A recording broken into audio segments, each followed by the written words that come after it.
मधुपुर गांव गंगा के किनारे बसा एक छोटा सा गांव था, जहां हरे भरे खेतों के बीच एक रहस्यमयी बरगद का पेड़ सदियों से खड़ा था। उसकी विशाल जड़ें किसी प्राचीन सर्प की तरह जमीन में गहराई तक फैली हुई थीं और उसकी मोटी घुमावदार शाखाएं आसमान को छू रही थीं, जैसे वे ब्रह्मांड के अनगिनत रहस्यों को अपने भीतर समेटे हुए हों। गांव वाले इसे रहस्य का पेड़ कहते थे और इसके नाम के पीछे सिर्फ कहानियां नहीं, बल्कि सदियों पुराने डर और अनसुलझे रहस्य छिपे थे। हर रात सूर्यास्त के बाद उस पेड़ के पास से अजीब और डरावनी आवाजें सुनाई देती थीं। कभी बच्चों की डरावनी खिलखिलाहट जो अचानक शांत हो जाती, कभी किसी बूढ़े की कराह जो हवा में घुल जाती, तो कभी पत्तों की सरसराहट के बीच किसी अदृश्य फुसफुसाहट का भ्रम, जैसे कोई प्राचीन आत्मा फुसफुसा रही हो। कुछ का मानना था कि पेड़ के नीचे प्राचीन काल का एक अतुलनीय खजाना छिपा है, जिसे सिर्फ भाग्यशाली और पवित्र हृदय वाले ही पा सकते हैं, जबकि कुछ का मानना था कि वहां बुरी आत्माएं और भटकती प्रेतात्माएं वास करती हैं, जो किसी भी राहगीर को अपने मायावी जाल में फंसाकर हमेशा के लिए कैद कर सकती हैं। इसी गहरे डर के कारण सूर्यास्त के बाद कोई भी उस पेड़ के पास जाने की हिम्मत नहीं करता था और दिन में भी लोग एक निश्चित दूरी बनाए रखते थे, जैसे पेड़ के चारों ओर एक अदृश्य अभेद्य घेरा हो। इसी गांव में रहता था रामू, एक गरीब किसान। उसकी छोटी सी झोपड़ी थी, जिसकी टूटी हुई छत बारिश में टपकती थी और जिसकी दीवारें मिट्टी और गोबर से बनी थीं। वो अपने सूखे खेतों में दिन रात एक कर मेहनत करता था। सुबह सूरज उगने से पहले उठकर और रात ढलने के बाद थककर सोता था। लेकिन प्रकृति के क्रूर मार और भाग्य की निरंतर परीक्षा ने उसे कभी चैन से नहीं जीने दिया। उसका एक दोस्त था, शेखर, जो हमेशा जल्दी अमीर बनने के सपने देखता था और अक्सर हवाई किले बनाता रहता था। उसकी बातों में अक्सर लालच की चमक और जल्दबाजी की धुन होती थी। वो हमेशा आसान रास्तों की तलाश में रहता था, भले ही उसके लिए दूसरों को नुकसान पहुंचाना पड़े। गांव में सूरज, एक लालची और क्रूर व्यापारी जिसका सूदखोरी का धंधा पूरे गांव में फैला था, भी रहता था। सूरज किसी भी कीमत पर लोगों की जमीनें हथियाने और उन्हें अपने अधीन रखने को तैयार रहता था। और फिर थी कलावती, एक बुजुर्ग रहस्यमयी महिला जो गांव के बाहर एक टूटे फूटे घर में रहती थी। उसके बारे में कहा जाता था कि उसे जड़ी बूटियों और प्राचीन विद्या का गहरा ज्ञान था और कुछ लोग उसे डायन भी कहते थे, जबकि कुछ उसे गांव की पुरानी कहानियों का जीवित संग्रह मानते थे। कलावती का घर गांव के बाहरी छोर पर था, जहां जंगली झाड़ियां और सन्नाटा पसरा रहता था। लोग उससे डरते भी थे, उसकी रहस्यमयी शक्तियों और उसकी अजीबोगरीब हरकतों के कारण, और जरूरत पड़ने पर उसके पास जाते भी थे अपनी समस्याओं का हल ढूंढने या भविष्य जानने के लिए। रामू की जिंदगी मुश्किलों से भरी थी। लगातार 2 साल से सूखे की चपेट में उसके खेत बंजर हो रहे थे। जमीन सूखकर दरारें पड़ने लगी थीं और वो सूरज का बड़ा कर्ज चुकाने में असमर्थ था। सूरज का कर्ज बढ़ता जा रहा था और उसकी आंखों में रामू की जमीन हथियाने की चमक साफ दिख रही थी, जैसे वो एक भूखा भेड़िया हो जो अपने शिकार का इंतजार कर रहा हो। एक सुबह जब रामू अपने खेत में निराश बैठा था, सूरज अपने कुछ लठैतों के साथ वहां आया। उसकी चाल में घमंड और आंखों में क्रूरता थी, जैसे वो अपने शिकार पर टूट पड़ने को तैयार हो। रामू, कब तक इस बंजर जमीन को सींचेगा? देख रहा हूं तेरी मेहनत भी अब पानी मांग रही है और तेरे हाथ की लकीरें भी सूख गई हैं। इसे मुझे बेच दे, मैं तुझे तेरी औकात से भी ज्यादा पैसे दूंगा, ताकि तू अपनी झोपड़ी तो बचा सके और अपने परिवार को 2 वक्त की रोटी खिला सके। वैसे भी तेरा खेत अब किसी काम का नहीं। सूरज, ये जमीन मेरे बाप दादा की निशानी है। मेरी रगों में उनका खून है और ये जमीन मेरी आत्मा है। ये सिर्फ मिट्टी नहीं, मेरा वजूद है। मैं इसे नहीं बेचूंगा, चाहे कितनी भी मुसीबत आए। मैं अपनी आखिरी सांस तक इसके लिए लड़ूंगा। ठीक है, लेकिन याद रख, गरीबी और भूख तुझे झुकाएगी। जब भूख नाचती है तो ज़मीर भी बिक जाता है और इंसान अपने सिद्धांतों को भी भूल जाता है। वह अपने लठैतों के साथ चला गया, लेकिन उसकी आंखों में एक अजीब सी खतरनाक चमक थी, जैसे उसने कोई बहुत बड़ी गुप्त योजना बना ली हो। रामू जानता था कि सूरज सिर्फ धमकी नहीं दे रहा था, बल्कि वह अपनी बात पर अटल था और कुछ बड़ा करने की फिराक में था।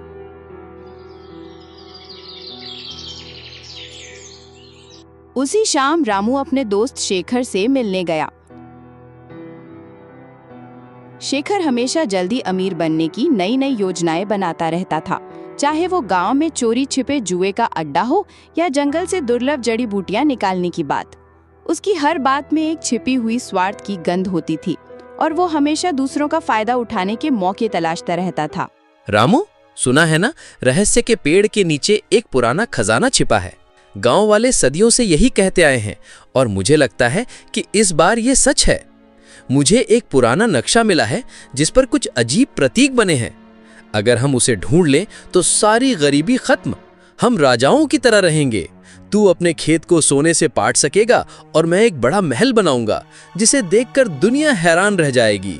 शेखर, ये सब गांव वालों की बनाई कहानियां हैं, सिर्फ डरने के लिए। कौन सा खजाना? और उस पेड़ के पास तो भूत प्रेत का डर है। तूने खुद कितनी कहानियां सुनी हैं? उस पेड़ के बारे में हर कहानी खून और शाप की बात करती है। डरने की क्या बात, अंधविश्वास है सब। डरपोक लोग ही कहानियां गढ़ती हैं। हम दोनों मिलकर जांच करेंगे, पूरी रात वहीं रुकेंगे। अगर खजाना मिला तो आधा आधा बांट लेंगे, दोस्ती में कोई कमी नहीं। शेखर की बातों में रामू को हमेशा से थोड़ी चालाकी दिखती थी, लेकिन इस बार उसकी उत्सुकता कुछ ज्यादा ही थी। उसकी आवाज में एक अजीब सी जल्दबाजी थी, जैसे वो कोई मौका हाथ से जाने नहीं देना चाहता था। रामू ने शेखर की बात को मजाक में डाल दिया, लेकिन उसके मन में एक सवाल कौंध गया। क्या वाकई उस पेड़ में कोई रहस्य था और शेखर की इतनी उत्सुकता के पीछे सिर्फ दोस्ती थी या कुछ और? क्या उसने सूरज की योजना के बारे में कुछ सुन लिया था या उसके पास वाकई कोई नक्शा था? शेखर के पास कौन सा नक्शा था? क्या वो वाकई रामू का दोस्त था या उसकी अपनी कोई छिपी मंशा थी जिसे वो दोस्ती की आड़ में पूरा करना चाहता था? सूरज की चाल क्या थी? क्या वो सिर्फ जमीन चाहता था या खजाने के बारे में भी उसे कुछ पता था? क्या शेखर ने सूरज की बात सुन ली थी और वो पहले खजाना पाना चाहता था?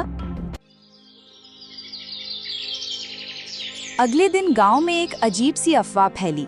कहा गया कि कलावती, वो बुजुर्ग रहस्यमयी महिला जिसने कई दशकों से गांव से दूरी बना रखी थी, ने रहस्य के पेड़ के बारे में कुछ देखा था। एक सपना, एक दर्शन या शायद कोई प्राचीन भविष्यवाणी जो सदियों से छिपी थी। रामू और शेखर दोनों ही उत्सुकता से भरे उसके घर गए। कलावती का घर गांव के एक कोने में था, जहां सन्नाटा पसरा रहता था और चारों ओर सूखी जड़ी बूटियों की तेज अजीब सी गंध फैली हुई थी। उसके घर की दीवारों पर अजीबोगरीब नक्शे खुदे थे, जिनमें पुराने प्रतीकों और तारों की चाल का जिक्र था, और कोने में ताड़ के पत्ते पर लिखी जीर्ण शीर्ण पोथियां और प्राचीन किताबें बिखरी पड़ी थीं। हर चीज रहस्यमयी और पुरानी लग रही थी, जैसे वो किसी और समय से जुड़ी हो। रामू, शेखर, मैंने सपने में देखा है। उस बरगद के नीचे एक प्राचीन खजाना है जो केवल सच्चे दिल वाला पा सकता है। लेकिन सावधान, उस पेड़ की रक्षा एक बहुत पुरानी, शक्तिशाली अदृश्य शक्ति करती है। वो शक्ति हर उस व्यक्ति पर कहर ढाती है जिसकी नीयत में खोट हो, जो लालच से भरा हो। उसके लिए पेड़ एक भयानक जाल बन जाता है जहां से कोई वापस नहीं लौटता। कलावती माँ, हमें वो खजाना चाहिए। बताओ क्या करना होगा? हम कुछ भी करेंगे। मैं अपनी जान भी दांव पर लगाने को तैयार हूँ। मुझे वो नक्शा मिला है, क्या वो सच है? कलावती ने एक पुरानी जीर्ण शीर्ण किताब निकाली, जिसके पन्ने पीले पड़ चुके थे और उन पर अजीब सी भाषा में कुछ लिखा था जिसे कोई नहीं पढ़ सकता था। इस किताब में लिखा है कि खजाने को पाने के लिए 3 चीजें चाहिए: साहस, विश्वास और बलिदान। लेकिन रास्ता धोखे और मायाजाल से भरा है। हर कदम पर परीक्षा होगी, हर मोड़ पर जाल बिछे होंगे जो तुम्हारी आत्मा को परखेंगे। उसने एक पन्ना दिखाया जिस पर एक जटिल प्रतीक बना हुआ था, जो शेखर के नक्शे पर बने प्रतीक जैसा ही था। ये प्रतीक हमें सही रास्ता दिखाएगा, लेकिन इसे समझना आसान नहीं। ये सिर्फ उन्हीं के लिए है जो इसे समझने के योग्य हैं। जो इस प्रतीक को समझेगा वही पहला कदम उठा पाएगा। उसने फिर वो पन्ना छिपा लिया। रामू को कलावती की बातों पर पूरी तरह यकीन नहीं हुआ। उसे लगा कि कलावती कोई खेल खेल रही है या उसे भ्रमित कर रही है। उसने पूछा, कलावती माँ, तुम्हें ये सब कैसे पता? क्या तुम हमें बेवकूफ बना रही हो या तुम हमें अपने किसी जाल में फंसाना चाहती हो? ये सिर्फ कहानियां हैं या कुछ और? रामू, सच्चाई को जानने के लिए साहस चाहिए और मुझ पर विश्वास करने के लिए भी। अगर तुम तैयार हो और तुम्हारी नीयत साफ है तो आज रात हम पेड़ के पास जाएंगे। वहां तुम्हें पहला संकेत मिलेगा, एक ऐसा संकेत जो तुम्हें बताएगा कि तुम सही रास्ते पर हो या नहीं, और तुम्हारे सामने पहली पहेली आएगी। कलावती ने फिर से उस पन्ने पर हाथ रखा जिस पर प्रतीक बना था, और एक पल के लिए उसकी आंखों में एक अजीब सी चमक आई, जैसे वो कोई गहरा रहस्य छिपा रही हो या वो खुद उस रहस्य का हिस्सा हो। रामू को लगा कि उसने कुछ और भी छिपाया है, कुछ ऐसा जो इस कहानी को पूरी तरह बदल सकता है। क्या कलावती शेखर के नक्शे के बारे में जानती थी? कलावती की बातों में कितनी सच्चाई थी? क्या वो वाकई खजाना ढूंढने में मदद करना चाहती थी या उसका कोई और मकसद था? क्या वो कोई रहस्य छिपा रही थी, और अगर हाँ तो क्यों? क्या वो इस खजाने के बारे में पहले से जानती थी या वो इस पेड़ से जुड़ी किसी प्राचीन परंपरा का हिस्सा थी? शेखर का नक्शा कितना सही था? रामू, शेखर और कलावती ने रात को पेड़ के पास जाने की योजना बनाई। सूरज को इसकी भनक लग गई क्योंकि उसके जासूस पूरे गांव में फैले हुए थे जो उसे हर छोटी बड़ी खबर देते थे। वह चुपके से उनके पीछे चल दिया। उसकी नीयत खजाने पर थी और वह किसी भी कीमत पर उसे हासिल करना चाहता था, भले ही उसे किसी की जान लेनी पड़े। रात के अंधेरे में बरगद का पेड़ पहले से कहीं ज्यादा डरावना लग रहा था। उसकी विशाल जड़ें सांपों की तरह जमीन पर फैली हुई थीं, जो अंधेरे में और भी भयानक दिख रही थीं, और उसकी मोटी शाखाएं आसमान को छू रही थीं, जैसे वे डरावने हाथ हों जो उन्हें अपनी ओर खींच रहे हों या उन्हें फाड़ने को तैयार हों। हवा में साई साई की एक अजीब सी आवाज़ थी, जैसे पेड़ खुद कोई रहस्य फुसफुसा रहा हो या किसी अदृश्य आत्मा की कराह हो, और पेड़ की शाखाएं मानो जीवित होकर हिल रही थीं, जैसे वे उन्हें अंदर आने से रोकना चाहती हों या उन्हें चेतावनी दे रही हों। रामू का दिल जोर जोर से धड़क रहा था। उसे अपनी माँ की सुनाई डरावनी कहानियां याद आ रही थीं, जिनमें पेड़ आत्माओं का घर था और उसकी जड़ें नरक का रास्ता।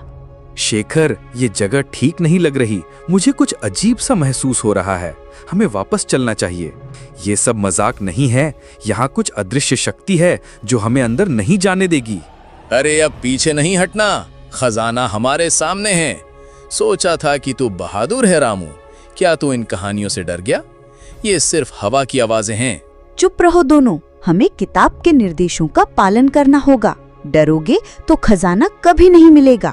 ध्यान से देखो, पेड़ तुम्हें बुला रहा है। ये तुम्हें रास्ता दिखाएगा, लेकिन तुम्हें अपनी आत्मा को शुद्ध रखना होगा।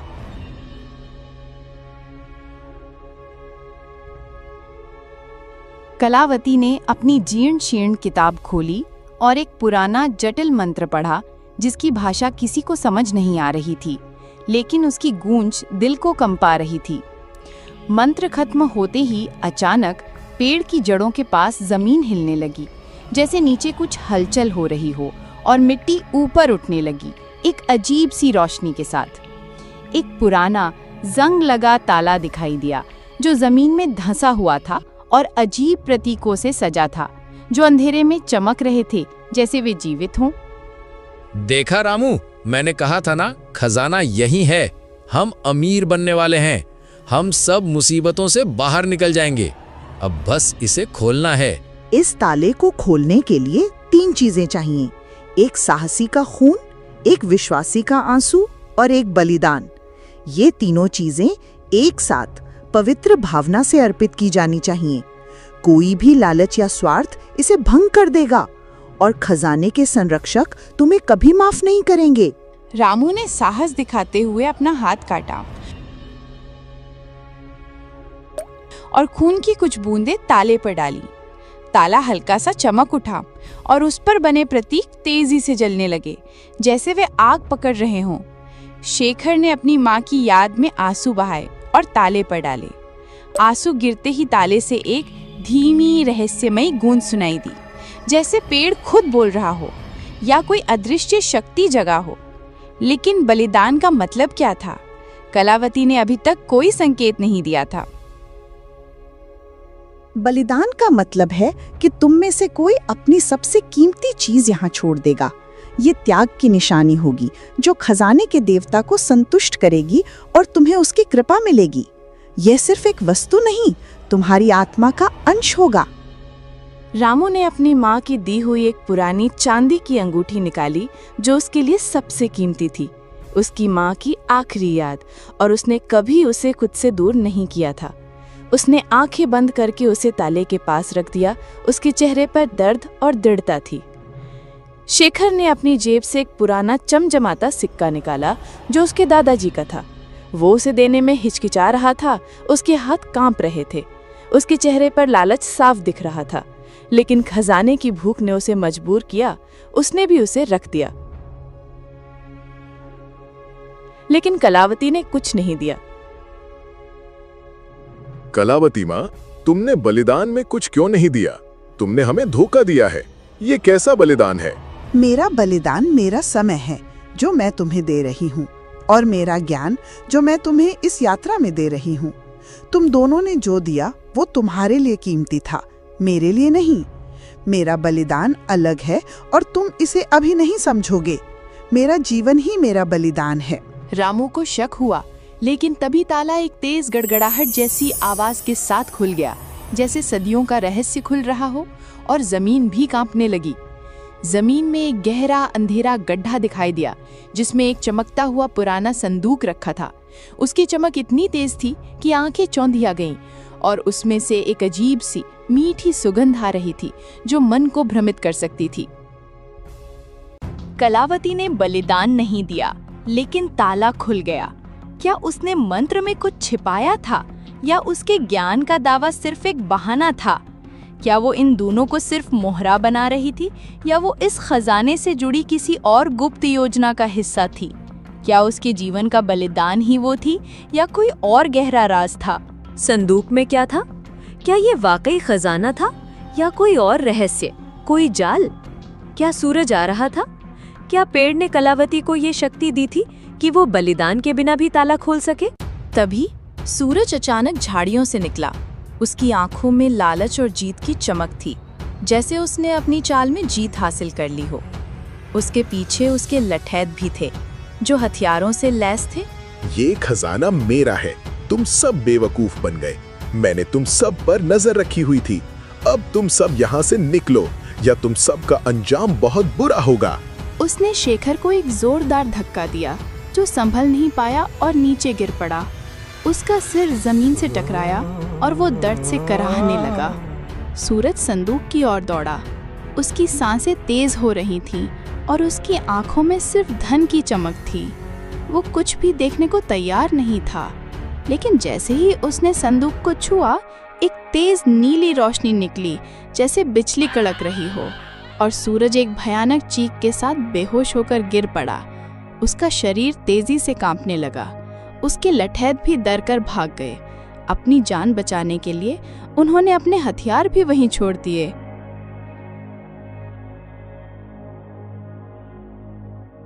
ये क्या हुआ? ये संदूक तो शापित है।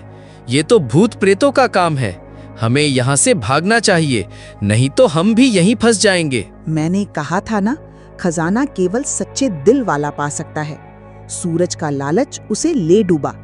ये सिर्फ एक चेतावनी थी जो सच्चे खजाने की ओर इशारा कर रही थी। ये संदूक केवल अयोग्य लोगों को दूर रखता है और उन्हें सबक सिखाता है। रामू ने संदूक को छूने की कोशिश की, लेकिन कलावती ने उसे रोका। रुको रामू, ये संदूक असली खजाना नहीं है। ये सिर्फ एक रक्षक है जो अयोग्य लोगों को दूर रखता है।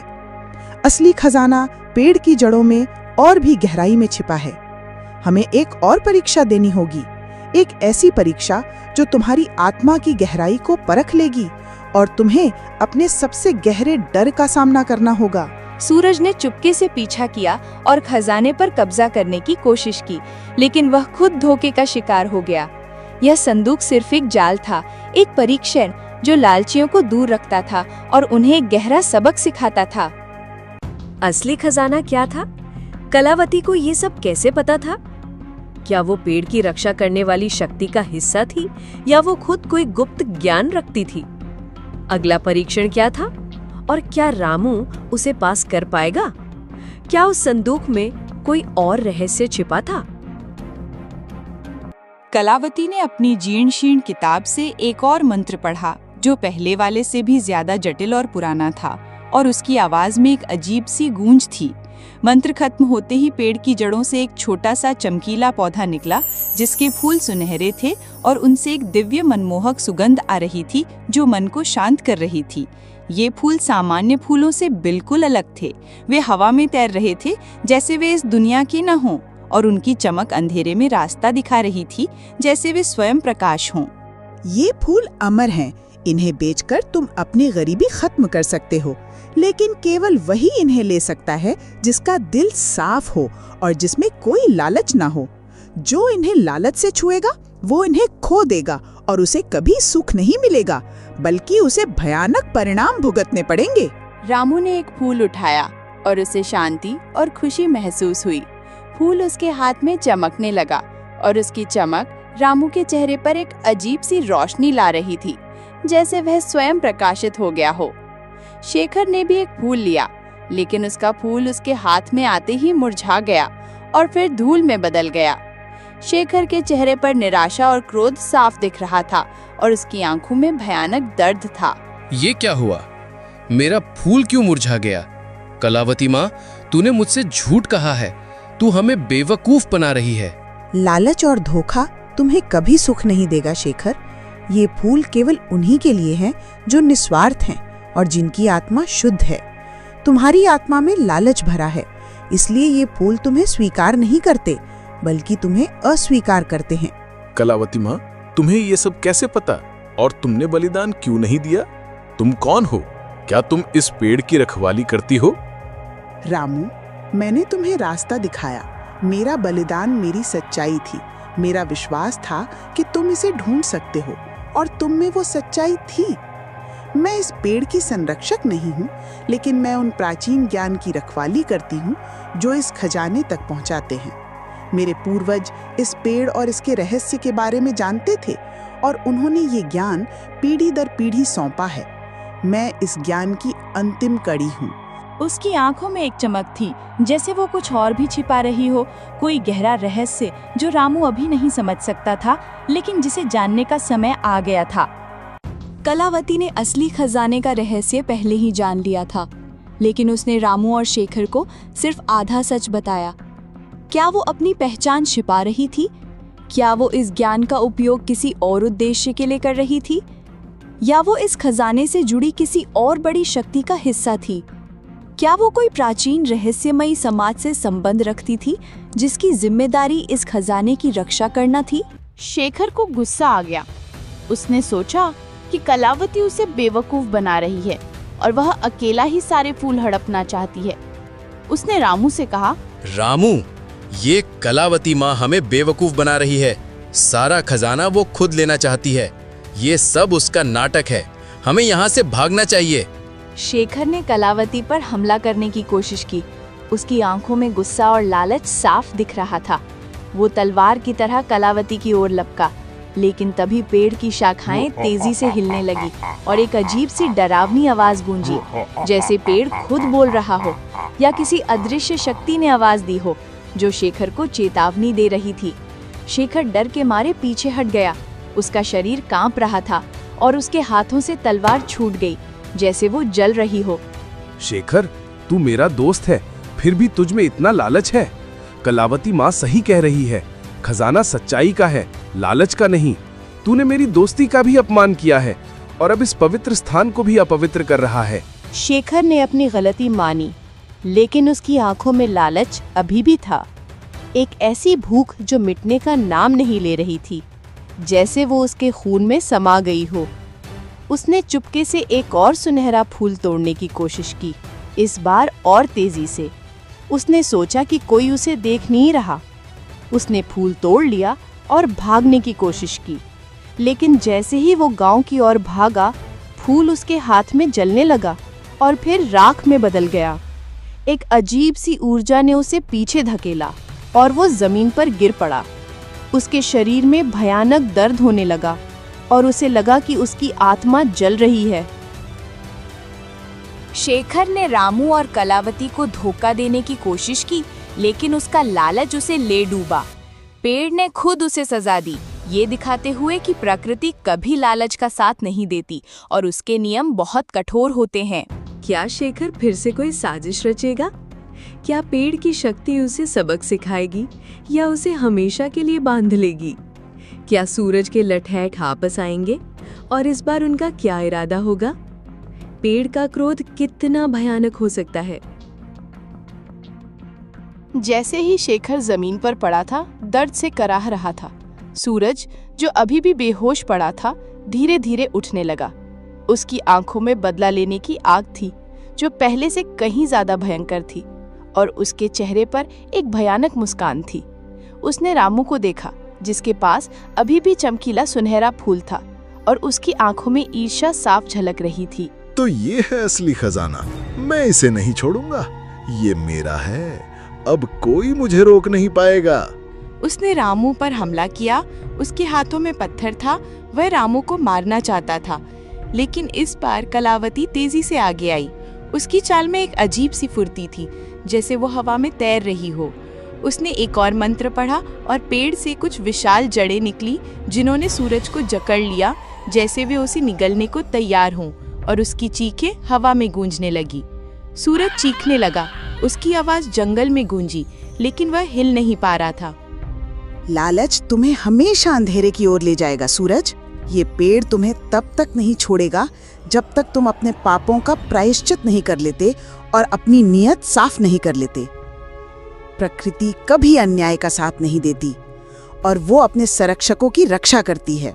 रामू ने सूरज को देखा और उसे दया आ गई। उसने कलावती से कहा, कलावती माँ, इसे छोड़ दो, इसे एक मौका दो, शायद ये अपनी गलती समझ जाए और सही रास्ते पर लौट आए। कलावती ने अपनी आंखें बंद की और जड़ें धीरे धीरे ढीली पड़ गईं। सूरज उठा, उसका चेहरा पीला पड़ गया था और उसकी आंखों में डर और पछतावा था।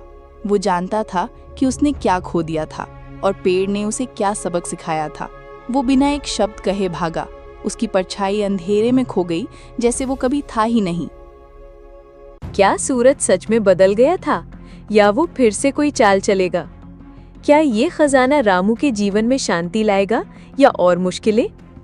क्या कलावती अब अपना अंतिम रहस्य उजागर करेगी और क्या उसके जाने का समय आ गया था? जैसे ही सूरज भागा, कलावती रामू की ओर मुड़ी।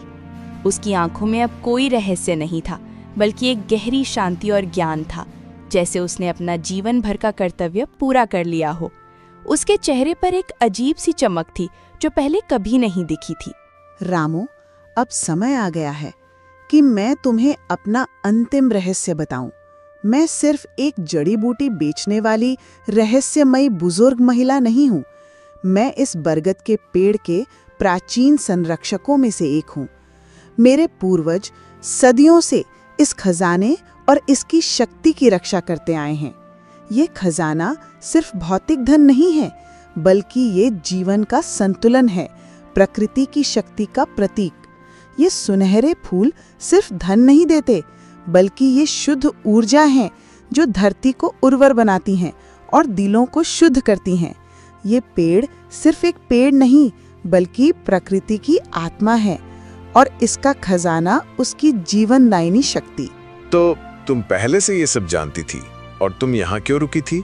हाँ रामू, मैंने तुम्हें और शेखर को इसलिए लाया क्योंकि मैं जानना चाहती थी कि तुम में से कौन सच्चा है और कौन इस खजाने का हकदार है। शेखर के लालच ने उसे भटका दिया और उसे अपनी गलतियों से सीखना होगा। सूरज की क्रूरता ने उसे दूर कर दिया, लेकिन उसे भी सबक मिल गया।